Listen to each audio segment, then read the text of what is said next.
Thank you for joining me today on my reading adventure. Today we are looking at a little cat that goes a long way to discover some important things about how she feels.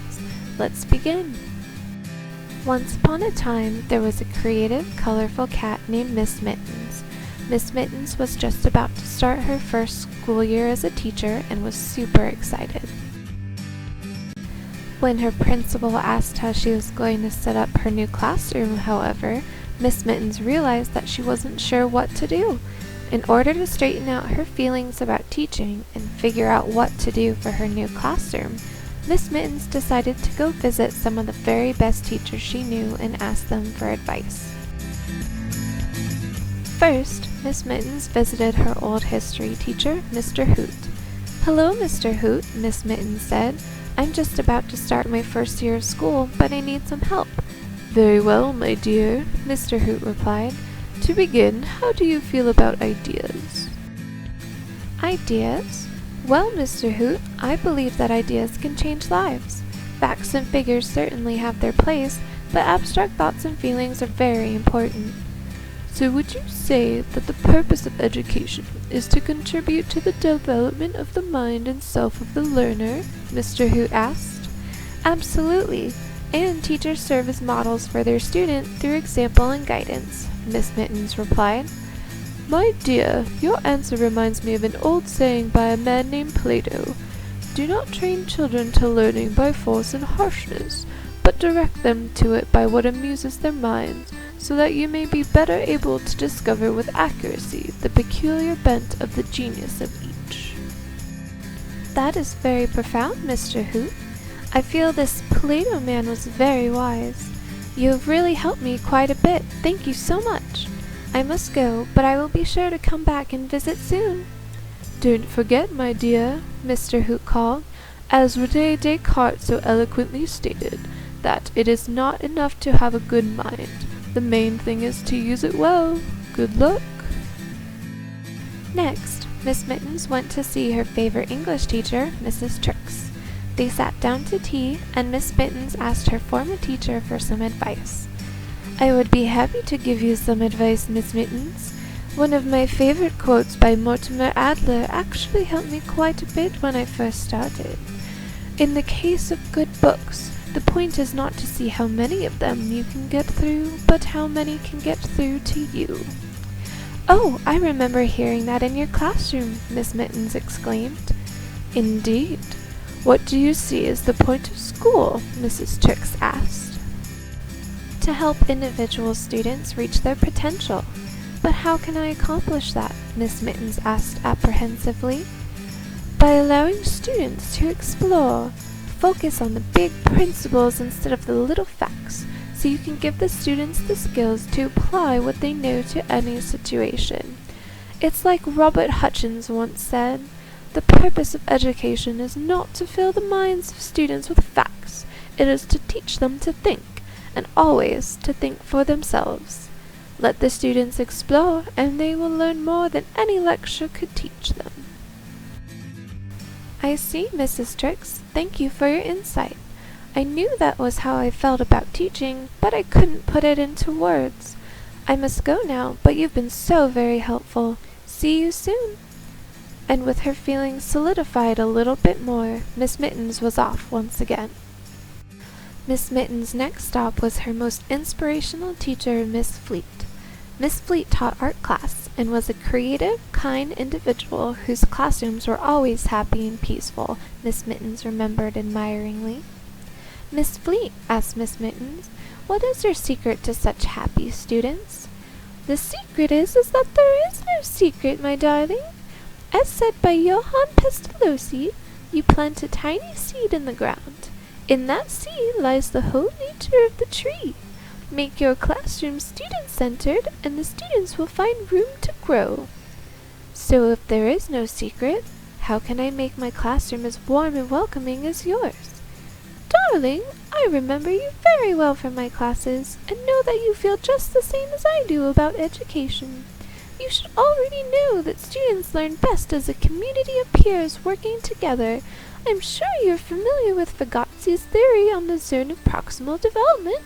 If you remember, I always gave my classes lots of group work so that my students can learn with and from each other.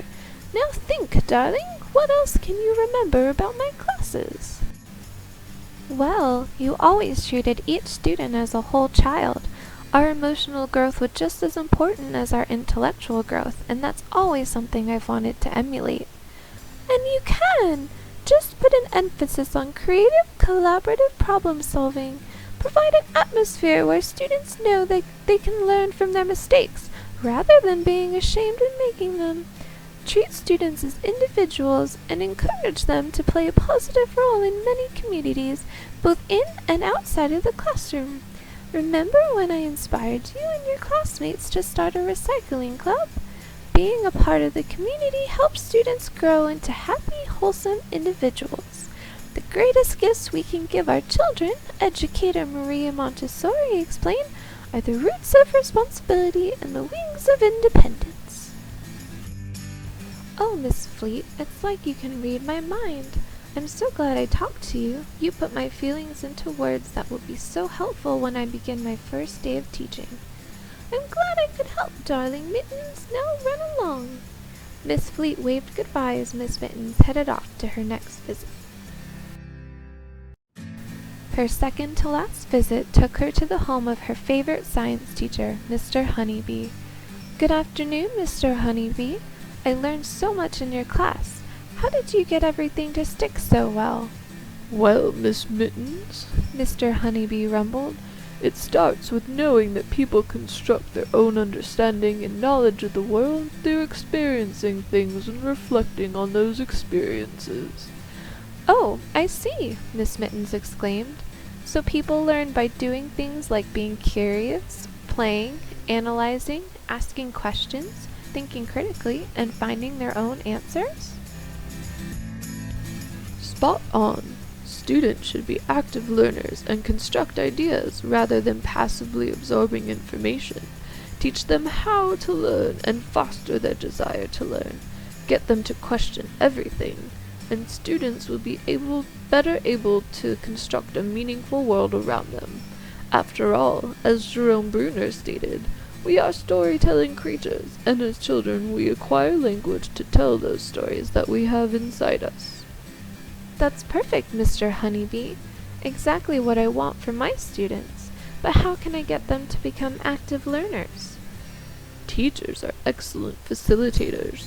Ask good questions. Point out ideas for students to elaborate on. Basically, have a dialogue with the students and appreciate their input, and they will want to share with you what they learn. Of course. That's exactly what you did, Mr. Honeybee. Thank you so much for helping me realize what kind of teacher I want to be in my new classroom. Happy to help, Miss Mittens, and I know you will be a great teacher. Bon voyage! With her new advice fresh in her mind, Miss Mittens had one final stop to make, going home.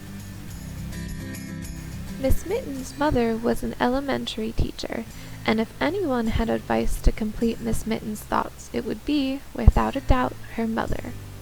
Hello, Mother, Miss Mittens said, pouncing through the front door.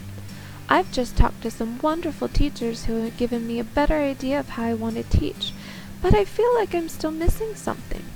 Miss Mittens told her mother all the great things she had learned from her previous teachers so far that reflected her own personal philosophies. They certainly covered most of it, love. I've always found the most important thing to remember is that learning should be a gradual, unhurried process. Students should be given the opportunity to find their own answers without being rushed. Like John Dewey said, education is not preparation for life, education is life itself.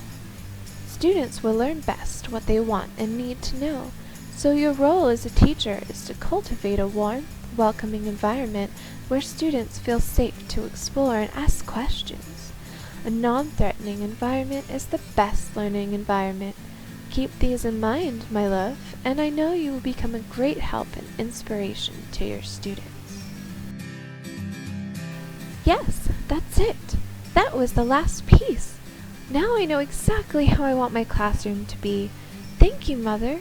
Your advice and those of my other teachers will become my own teaching philosophy, and I will set up my classroom in a way that will make you all proud.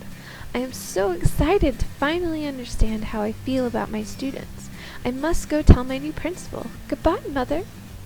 And with that, Miss Mittens rushed out the door to create her new classroom, comfortable in the knowledge that her ideals would create a wonderful learning environment for her new students.